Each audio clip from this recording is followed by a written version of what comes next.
you will be told by people who are not neurodivergent that you are going to face challenges and that you are going to have to work to fit in. That is essentially what kids absorb when they get told they're neurodivergent. And that is entirely the wrong way to go about it. I would have laughed in your face when I was in school if you told me that I was going to do yoga. I play 4 instruments. I run a business. And you perform touring all over the world. Yes. I would not be as good at my job if I wasn't dyspraxic. I love being a dyspraxic. I love it. You might recognise our next guest's pitch-perfect harmonies from his time with Collabro, the boy band that took Britain's Got Talent by storm. With 3 sellout tours under his belt and more than 1 million records sold, Jamie Lambert's talent speaks for itself. But Jamie also plays a part backstage, shaping the West End scene with Lambert Jackson Productions, having produced the stage adaptation of Brokeback Mountain, the worldwide tour of the renowned musical Once, and the first ever tour of Loose Women. In today's episode, Jamie opens up about navigating life with dyspraxia. Let's get into it. Let's see how great minds think differently.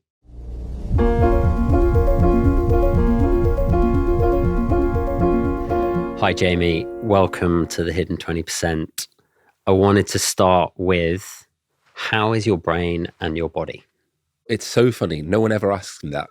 And I think that's to do with people being careful a lot of the time. Not great. Brain's great. Okay. Brain is wonderful. Brain is in good shape. Body, not so good today. And why is that? Why is your body not so great today? So I have flare-ups.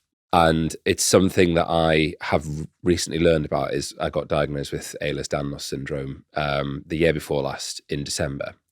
And I was on the farewell tour for Collabro when I got diagnosed. So 2017, my esophagus basically stopped working, and I was just like, the valve at the bottom was just not closing properly. Wow. So I was losing my voice all the time because of reflux. And so I went and again privately got seen for it, and luckily, the band were kind enough to cover the cost of that. But obviously, like, we couldn't have carried on if one of us had a serious problem, and I genuinely had no voice, couldn't speak. Wow. So that was sort of the start of it. But I've always had neck, shoulder problems and issues with joints. And I always put it down to being tall. Everyone's like, oh, you're tall, so you're always going to have a bad neck. How tall are you? 6'3". Okay. Well, 6'2", but I like to say 6'3". 6'5" today. Yeah, with the heels, yeah. But yeah, since I got diagnosed, I don't talk about it. This is the first time publicly that I've spoken about having EDS. Thank you. Which I'm very happy to do. I don't do a lot of this, and I'm really pleased to have been asked. But people don't ask. People don't ask And why do you how your body is. Why? I think they just assume that you're dealing with it, and that is the case. I mean, my mum's really good. She often says, like, "How are you feeling today?" Mum and I text maybe like 12 times a day. We're very close. My partner Matthew, he's brilliant. He regularly, we have a thing where a percentage. So I will say I can give 20% today, and he'll pick up the extra 30 that he needs to. But in general, the people who do know, who are aware of the fact that I've got EDS, don't tend to mention it or ask, because I think they just assume that it's something that I'm dealing with, which I am. What is EDS? And how do you manage it?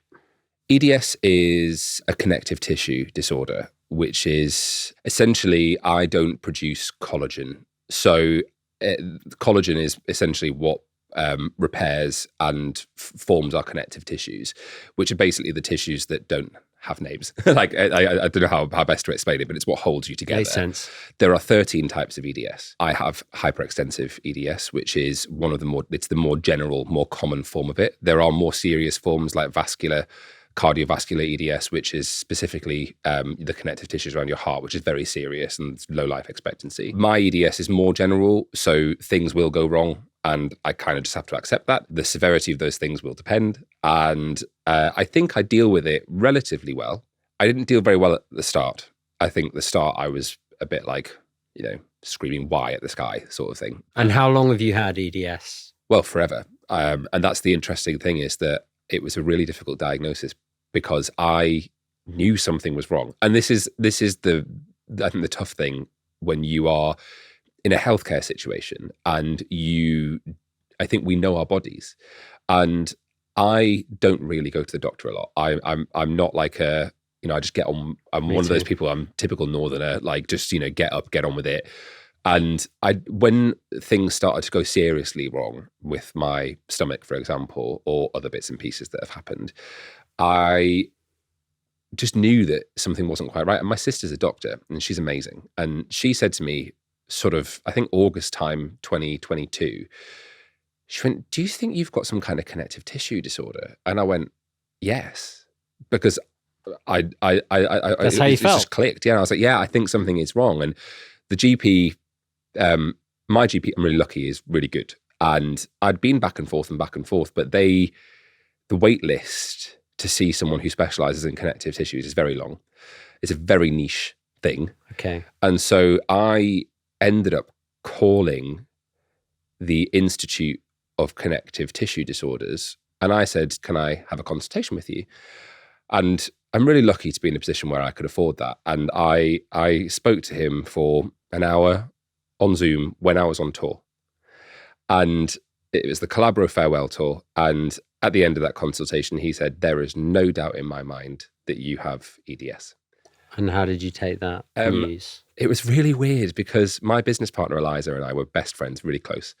And I was on the phone to her about something work related. And it's very, this is where it all came from, is it's very hard for me to tour now. I've struggled touring and being in different beds and being in different environments all the time. And also running a company whilst being a performer is very difficult. And I was also producing that tour.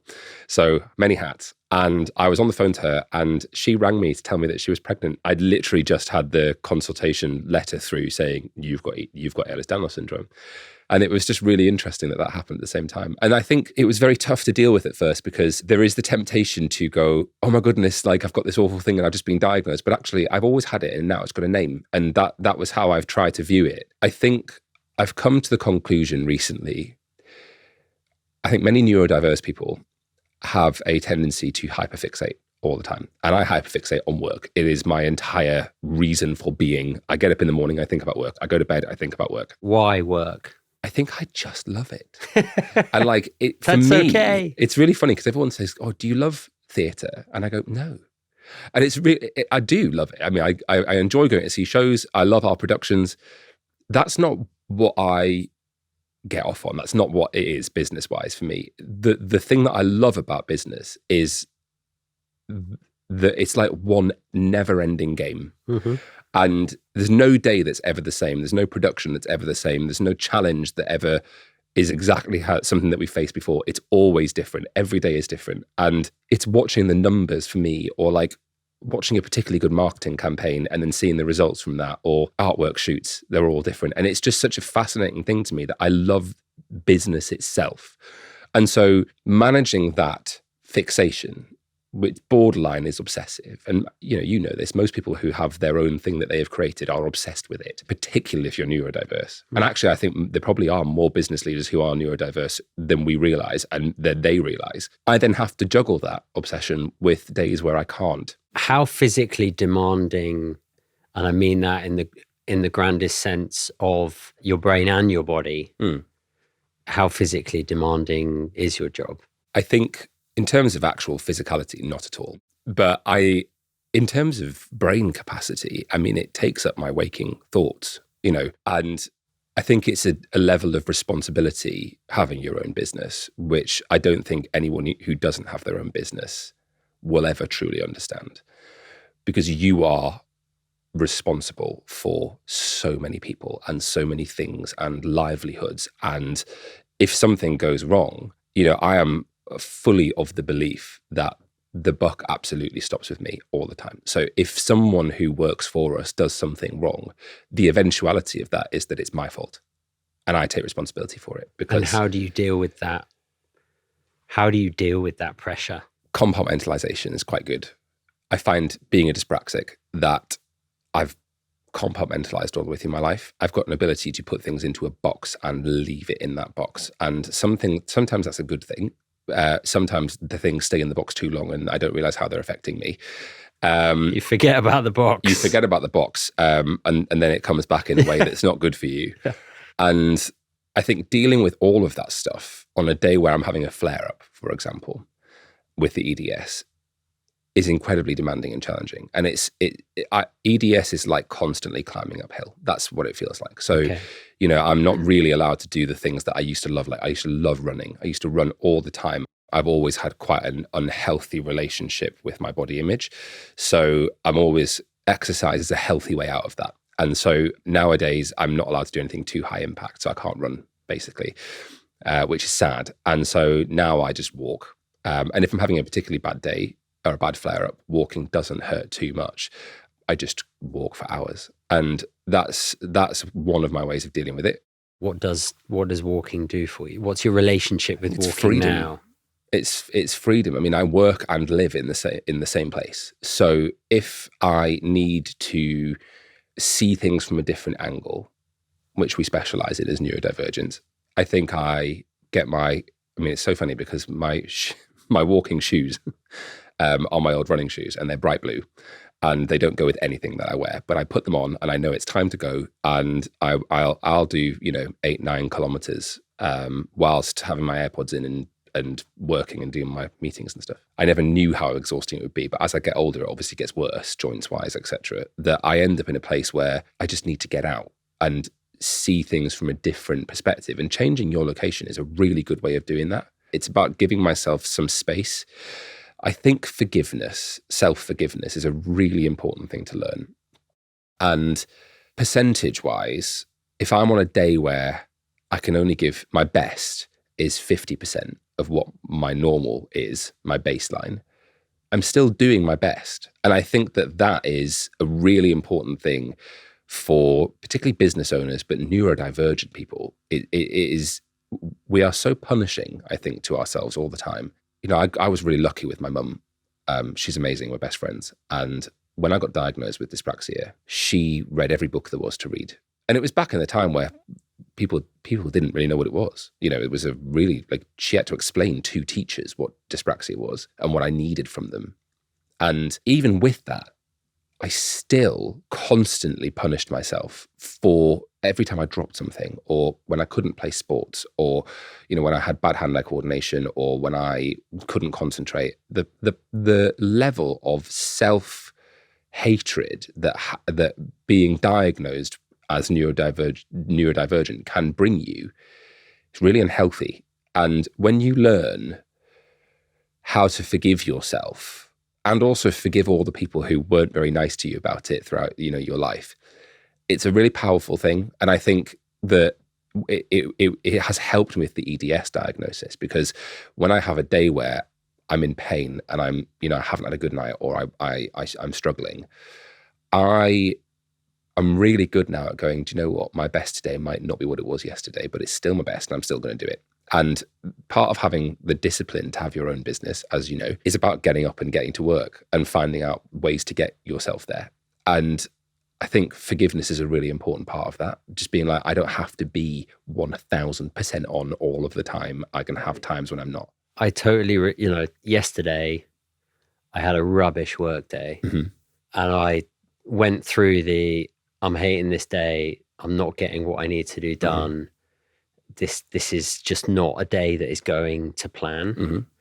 But by the end of it, I get to the point now, and I'm learning to try and do it faster, where it's like, okay, it's just a bit of a write-off. This isn't going to be the best day. And do you know what? I've got tomorrow, and that's okay. And I know my diagnosis ultimately, yes, it gave me the explanation of lots of things, but it also gave me this kind of forgiveness card that was just being a bit kinder. Let's just talk about being dyspraxic at school.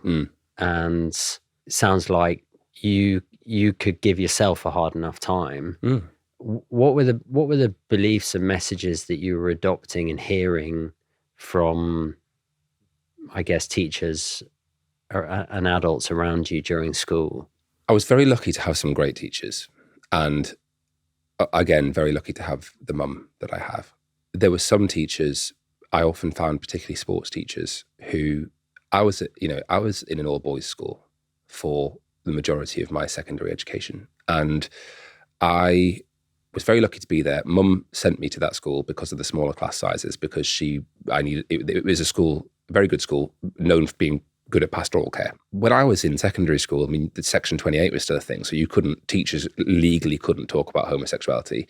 And so I had no sex education. There was nobody else in the school that was out. So it was and obviously, like, I mean, 3 people from my year now have husbands. So like, it would have been nice to know at the time. I didn't have a gay community in my teenage life until I started doing theatre. And I remember I told my mum, I left a letter on her bed when I was 11, and then again when I was 13, saying, I did the normal journey of, I think I might like guys and blah, blah, blah. And she was brilliant. She called me in. We had conversations late night. We talked for hours. I think being dyspraxic as a kid made it very hard for me I struggled until I found my singing voice to be confident in a situation like that. I was always good at talking to people, but it was the build up before that of like, how am I going to do it? I think we self-check a lot as neurodivergents.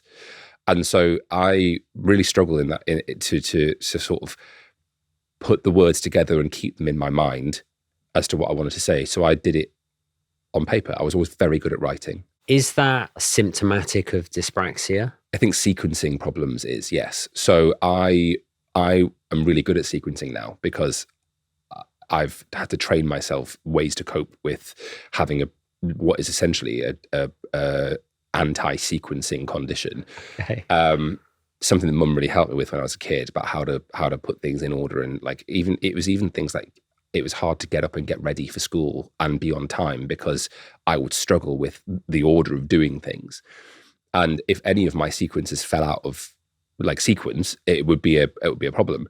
And so I found it easy to write my thoughts down. And mum and I have always communicated really well like that anyway. And I think part of being neurodivergent, I think, when you're at school is, particularly if you have dyspraxia, where you are literally known for dropping things. When I used to drop my food tray in the dining hall all the time, and the whole room full of people would be like, ha, ha, ha, ha, ha. And kids are cruel. It's, yep. We're all learning at that age and learning about what's nice and what's not nice. And so I think there comes a self-hatred from that anyway, an embarrassment, which I still have a problem with now. If I smash a glass, I did it last week. I smashed a wine glass in the living room, and Matthew's brilliant. He was like, don't worry, I'm up, I'm there, no problem. What did you say to yourself? It's immediately, I'm such an idiot. And it's the first thing that comes to your mind is, I'm an idiot. Why am I like this?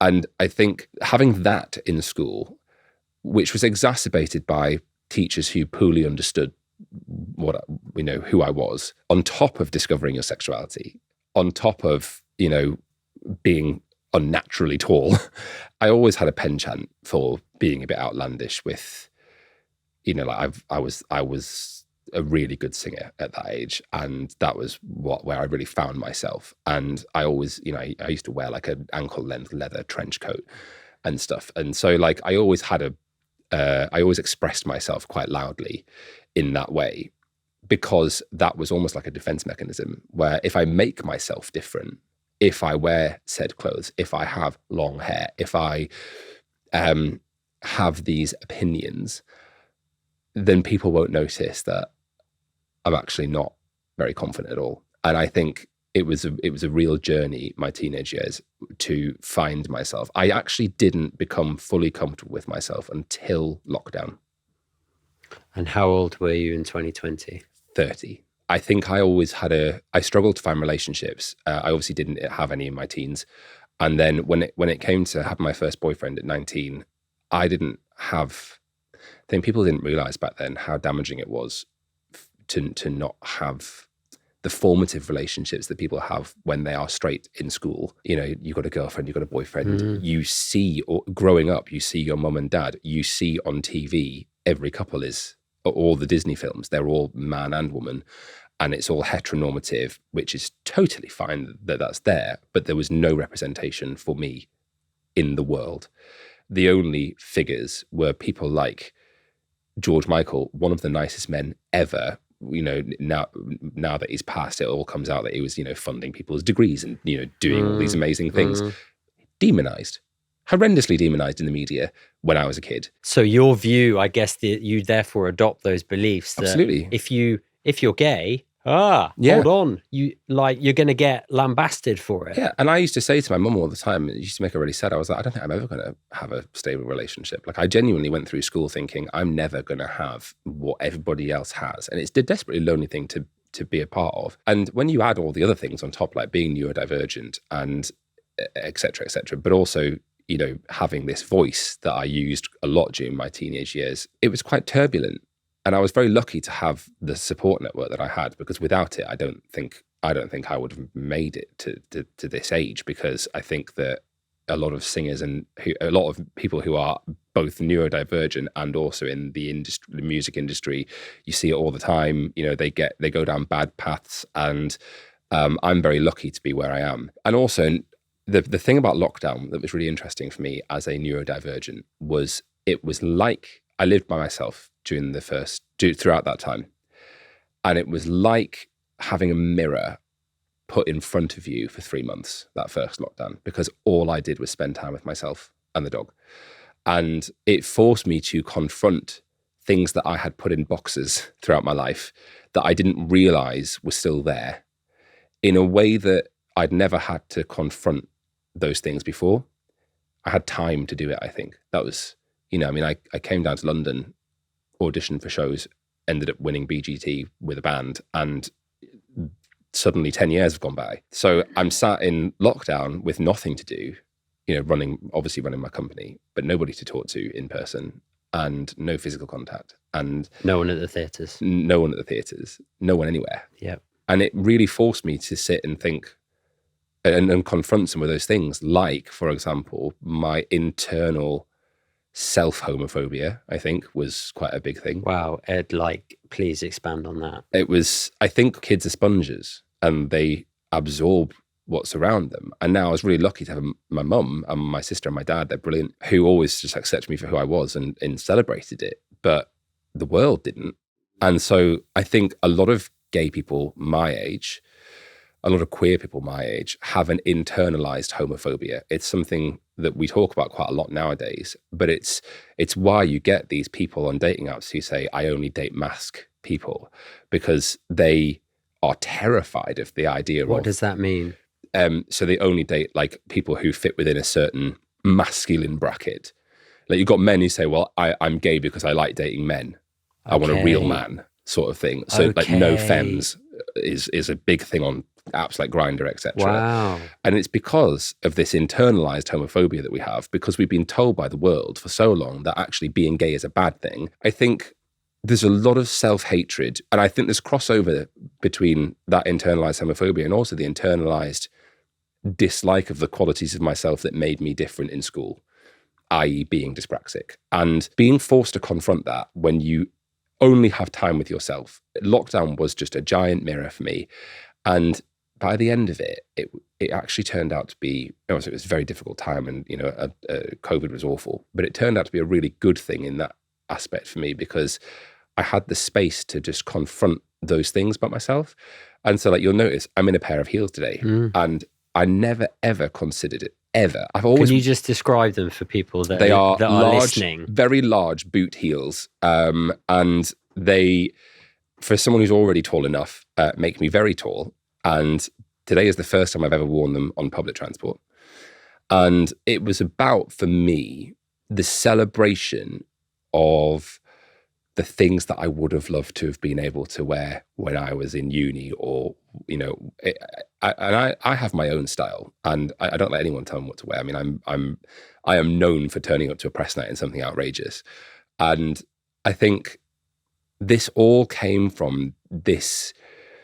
We talk a lot about our inner child and like reconnecting with it. And it's something that I've been really looking at quite a lot since the pandemic, because there is a part of us, all of us, whether we are gay, straight, you know, whether we are neurodivergent or not, there is a part of us that has always, I think, self-checked throughout our growth, years of growth, in a way that probably I think we do to fit in with the social groups that we're part of, and those sort of socio-economic structures that we have, the way that we grow communities when we're kids, and the way that we fit in with the rest of our class. And I think revisiting what we would have been like if we hadn't had to self-check all the time or fit in a certain way. It's a really healthy thing to do. That's where the heels came in, because I was like, do you know what? I'm going to get some and I'm going to wear them, and it's just for me. It's not for anybody else. And I'm going to see how I feel. And I feel really confident in them. So I went, okay. And I love that. I love the symbolism of you know, a picture comes to mind of sort of you, and then you kind of throw on dyspraxia, and you throw on your sexuality, and you throw on the EDS, and you kind of, they're all parts of you, but you're learning to kind of understand them and wear them and fit into them, and exactly. And then you what emerges is you, and what emerges is a set of heels, right? And that I think is, it's about being playful. I think we forget. I think neurodivergent people who are diagnosed neurodivergent when they're young are immediately labelled. Extra time in exams. How old were you when you were diagnosed? 10. And immediately extra time in the SATs. Had a laptop because I struggled to write handwriting for ages and ages. You know, had to attend extra things after school. And immediately you're labelled. You are labelled as neurodivergent. And therefore, no one labels you worse than you label yourself. And I think that's something that we don't realize with kids when we tell them that they're neurodivergent. The other thing is, it's when we tell a kid that they have dyslexia, dyspraxia, ADHD, they're on the autistic spectrum, it's not done in a night, like, it's not a celebratory thing. It's not oh, look at this facet of you that is actually fascinating and there's nothing wrong with it. It's done in a, well, you're going to need to have these coping strategies, and we're going to have to give you extra time in exams, and all your friends around you are thinking, well, why has he got 25% more time than I do? Because he's clever and like he gets good grades anyway. Well, and you're always, I think kids absorb things. And so you already have this thing in your mind that I am not normal and that is a bad thing. And so learning to confront that, I think, is amazing. I love being a dyspraxic. I love it. It took me a long time to get there. I love being gay. I don't love having EDS. I'm coming to terms with it. Yeah. But again, I will come to terms with that. And I think, for example, part of the EDS is that now I get to go walking for hours and I've got a reason to do it. And I love it. I've really been, you know, we were talking about beautiful Hertfordshire, and really lucky to have all these fantastic places around me that I can go and walk in and see. I wouldn't have done that had I not been diagnosed with EDS. So I think the most important thing for me that I always want to get across when I talk about being neurodivergent is I would not be as good at my job if I wasn't dyspraxic. No way. I'm patron of the Dyspraxia Foundation, and I went and gave a talk at the AGM last year. Matthew came with me. And my main thing that I said to everyone was, you will be told by people who are not neurodivergent that you are going to face challenges and that you are going to have to work to fit in. That is essentially what kids absorb when they get told they're neurodivergent. It is my absolute opinion that you should do the opposite and celebrate it, because I run a business with Eliza that is focused solely around compassion and empathy. And the amount of people who love working with us because of that is astounding. I get people bringing us the most amazing things now because they've had one experience with us where we've really looked after them. But even this week, we had an email from an agent that on first glance, we were just like, you know, like, why? And then both Eliza and I said at the exact same time, there's something more going on here. And so I gave the agent a call. We had a lovely conversation. Turns out there was something else going on. And I don't think people who are not neurodivergent have the same set of skills that we neurodivergent people develop. And so I love being dyspraxic. I love it because it's given me a massive set of coping skills that I wouldn't have otherwise had. Tell me your version or your understanding. And like, I know that there'll be teachers who listen to this, there'll be medical professionals that listen to this, there'll be children that will listen to this. And I'm hoping that most of them are listening because they want to understand more about dyspraxia. Yeah, great. How do you explain dyspraxia to somebody? Firstly, I think I'm asked this question a lot. And I think the first thing that I say is no one person is the same. So dyspraxia for me might be a different thing than other people. that's the whole point of being neurodivergent, right? Hand-eye coordination comes into it a lot for me. So I do a lot of yoga to help with that. I find it really, when I first started doing it, lifting one arm and then the other leg was impossible. Like I really didn't, it just doesn't connect in my mind. Okay. Now I'm great at it. It's really helped. Sequencing is another thing. We don't have the same sequencing pathways that most people have. So finding ways to sequence in your own way is a really good thing to do. And when you say sequencing, do you mean, obviously you mean the order of things, but give me some examples of how that manifests sequencing wise. Getting ready Okay. in the morning can feel like an enormous uphill battle. Tying shoelaces, being, putting buttons on, and like even just like things like drying my hair, they feel like an enormous challenge. Flat pack furniture. Oh, I have had some awful experiences putting things together in my house, and this is DIY. a classic example of this is that I love gardening. It's one of my things. And in the pandemic, I bought an arch for my garden that I had to put together. It took me 5 hours, and I had to do it outside. And I remember my neighbors at the time kept popping their head over the fence and be like, "Any further?" And I was like, "Nope." Maths, numbers. Really interesting, this one, because I'm now really good at it. Being a producer, you would hope so. Terrible. I was terrible in school. I really was. And this is what I think is the most key thing.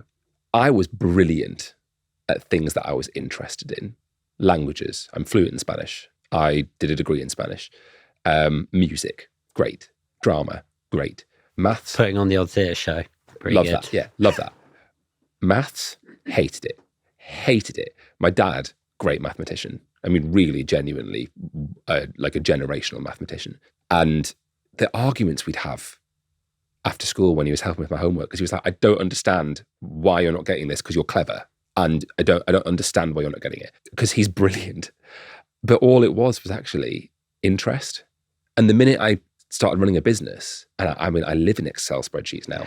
Brilliant. I love them. I live in them. They're the best. And Eliza, my business partner, hates them, which makes us great together. But I love them, and I love numbers, and I love seeing things add up, and I can do it all in my head now. You say to me, "Here is a show, this is the cast, this is the venue we're going to do it in," and I will be able to tell you whether it's going to work or not financially without looking at a spreadsheet now. Me at 14? No way. It's no way. And so I think that's another thing about being neurodivergent. My experience of it is that if I was interested in stuff, I'd be brilliant at it. If I wasn't interested, I'd be terrible. Molds in chemistry, still don't understand, still have no idea. Physics, terrible. I did well because I revised hard, but... Are you logical? Yes. Yeah.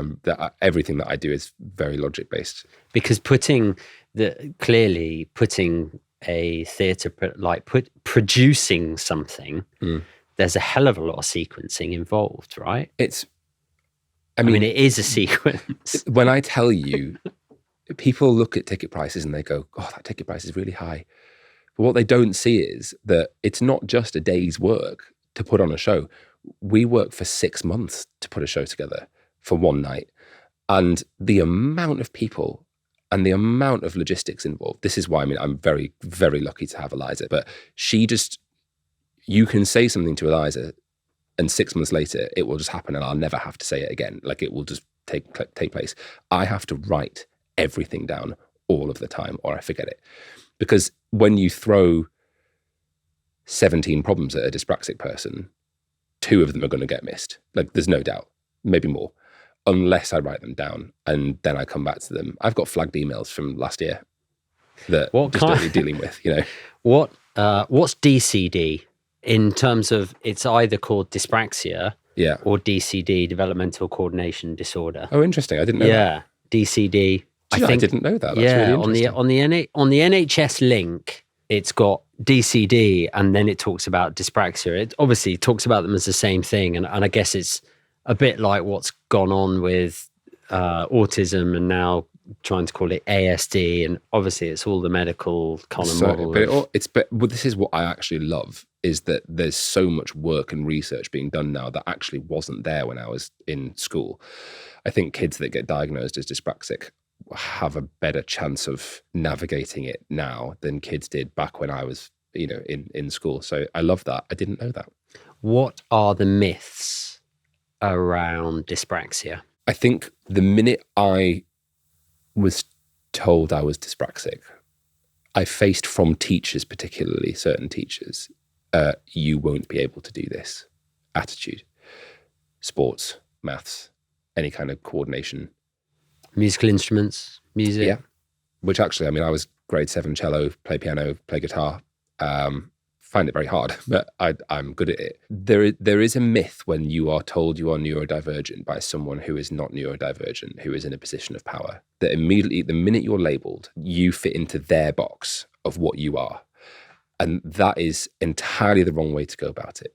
And if there are any adults in positions of power like teachers or medical professionals who do listen to this, my lived experience is that it is better to tell someone that they have a neurodivergency and tell them how that's going to help them than tell them what they aren't going to be able to do. Because I now do relatively intermediate yoga. I would have laughed in your face when I was in school if you told me that I was going to do yoga. I play 4 instruments. I run a business that is purely I run the financial side of a business. And you perform touring all over the world. Yes. Right? Which is a logistically microphones horrendous. And physical and Oh, I had to dance. Yeah, and dancing. There you go. That is still not my forte, as anyone who's worked with us will tell you, but I give it a good go. And I think I'll never forget, I auditioned for Mamma Mia, which is just not my show anyway. Brilliant show. And I remember I sang for this fabulous casting director called David Grindrod. He's brilliant. And I sang for him and he went, "You're through to the movement call." And he's always been lovely to me. Movement call is a loose term. What is that? Well, especially when it wasn't a movement call, it was a full dance call on the stage at the Novello Theatre. And I remember the choreographer at the back of the stalls just going, "You in the white top, you can leave." And I was the only one who had to leave, and I had to leave. I had to get off the stage and walk up the aisle in front of everybody else who was auditioning. And he was entirely right. I shouldn't have been there. But that, again, immediately took me back to school, I hated auditioning because it was like being a dyspraxic person walking into audition. I had to remember all my lines. I had to do, in front of a high pressure panel of people. It's something that I'd really like to do more work on with particularly casting panels and stuff about how to deal with neurodivergent people, because actually I'm a great performer and I just need the right set of things to help me. The one thing that I always want to convey to people when they are working with people with neurodivergencies is that it is about, like, a classic thing is, I have this wonderful cousin who is probably more neurodivergent than I am, definitely, who had a boss about, I think it was like 15 years ago, who really got him, like really understood him. And the other people in the office would be like, "Why is he off, like wandering around? What's he doing?" And the boss would say, "He's problem solving. Leave him to it. Leave him to it. He's solving problems." And he was brilliant at it. And it was just a classic example of when you work with people who celebrate you for being neurodivergent rather than put you in their box of what they think you are going to be like, you could actually do incredible things. There's no doubt in my mind that I am good at what I do, not in spite of being neurodivergent, but because I'm neurodivergent. And I think that the amount of people who expect you to fit in with what their idea of what you're going to be like is, it's mad. And I'm talking medical professionals. Now, I'm a huge, my mum ran a hospital for years, incredible woman. My sister's a doctor. My nana was a nurse. My auntie's a nurse. You wanted to be a doctor. I wanted to be a doctor. Big NHS family, really big on it. But I think if you're a medical professional listening to this, I always think it's better to speak in terms of what is possible because you're neurodivergent, not what's not possible. And because, like I said earlier, kids absorb things. And it took me a long time to realize that actually it was a strength and not a weakness. And it's a balance, isn't it? Because it's, I guess the story as I understand it, when I learn and look back, is negative, negative, negative. It's that language. The sort of language. Mm-hmm. Instead of there being, yeah, there are some things that within this kind of world, people who are neurodivergent find harder. Fine, granted, acknowledged. It's not all a bed of roses, but hey, we've missed out on the whole section of skills and attributes and characteristics. But also, why is it that you think we find it harder? The challenges that we face in the world as neurodivergent people are set by people who are not neurodivergent. Correct. So it's man-made. Yes. We only face challenges as neurodivergent people because of the structures in society that have been set by people who are not neurodivergent. So when you say to me, like, I don't have working hours. Like I try and have working hours because I like to have quality time with Matthew and family and the dog, etc. But like all these constructs that we've made, like why do I have to be at my desk for 8:30? Why can't I be there at 10 and work until 7? Why can't I set my own rules? And that's the best thing about having a business as a neurodivergent is that I get to do whatever I want within reason. We had Carrie Grant on I love Carrie as Grant. Our first episode, and Carrie said it beautifully. We just need to create the environments in which we flourish. Absolutely. And you are the perfect example of somebody who has created the environment in which you flourish. Yeah, absolutely. And look, I mean, part of the problem with that is that a lot of my identity is tied to said environment. But I think as long as you have people around you who love and support you, and I've been very lucky to have that throughout my life, you should always, for being a neurodivergent person is about prioritizing. That's what I think it is. And I think at the start of the journey, it always feels so difficult because we're told it's going to be difficult and we're told that we're going to face these challenges and we're told that we're going to have these problems and things that we can and can't do. And I believed it for years. I believed it. And Mum was great. She always used to say, you can do anything if you put your mind to it. And she's entirely right, And obviously, look, I acknowledge the privilege that I've had. I didn't want for anything as a kid, and I had a mum who was able to financially support me, and I've had a really good time of it in that sense. So I acknowledge that I have a privilege in that way. So it's not just about you can do anything you put your mind to it. There's been other factors that have helped me, but I built the life that I have. I've not been employed by somebody else since I was 23, and everything now, I don't get any money from the band is done. So the money from the band is gone. All of everything in my life, I pay for with something that I have created and built from scratch. And that is it's really interesting to me when people assume that I made millions in the band, and it's just not true. It's actually just not true at all. Far, far from it. We did well. Like we had a nice salary for 7-8 years, and we had a good time, and I managed to put a deposit down in the house, but that was it. Like it didn't give me millions. I'm sure someone made millions from us somewhere down the line, but we didn't make the money. And I think I always say to people, like producers who are starting out often say to me, I don't know how you do it because we pay 5 people a full-time salary and we have loads of people on retainer and we do these amazing shows at the Palladium, which is not a cheap place to hire. And I just say, you've got to find a way. And this is the best part of it, where we first started out producing. And Eliza and I used to say to each other, there's got to be, like, how do people do it? How do they do it? There's got to be like a handbook. There's got to be a thing about running a business that you have to learn about. Like, surely we can do a course or something. But it's not that. And this. Building a business is realizing that actually there is no set way to do it. It's how you want to do it. And when you realize that, the power that comes with it is amazing. And it's allowed me to create a life. I could keep talking to you all day, Jamie. And I think what I hear is exactly which is exactly the reality, that there are challenges, right? And you have bad days and things can be tough. But that's not it. And you saying that it's brilliant that you're dyspraxic and that you wouldn't be the businessman that you are without that. I think that's a really massively important message to share. So thank you for sharing that. You have, I know, brought us something for the shelf. I have. So this is the program from our first West End show, Cruise, which we reopened the West End after the 3rd lockdown. with at the Duchess Theatre. And it was the thing that really put us on the map because we got nominated for the Olivier for Best New Play for it. Boom. And it was really important to me, this piece, because it's a piece written and performed by a queer writer who's a genius, Jack Holden, he's brilliant, about the AIDS pandemic. And it's a really important piece of queer theatre and has more 5-star reviews than most other shows that have ever happened. It was really incredibly well received.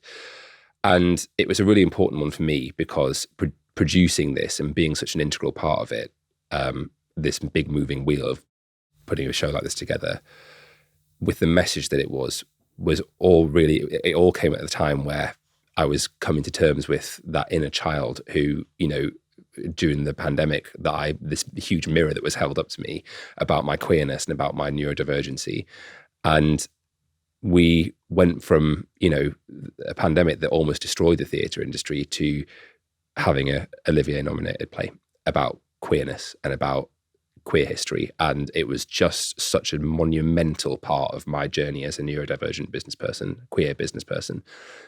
So that's what you've got. Thank you. That's a mega healing, powerful, and it's fabulous piece of paper, right? That it signifies and embodies. So thank you. We will proudly add that to the shelf. It's one of my 2 copies. So I'm very happy to give this one to you. Thanks, Jamie.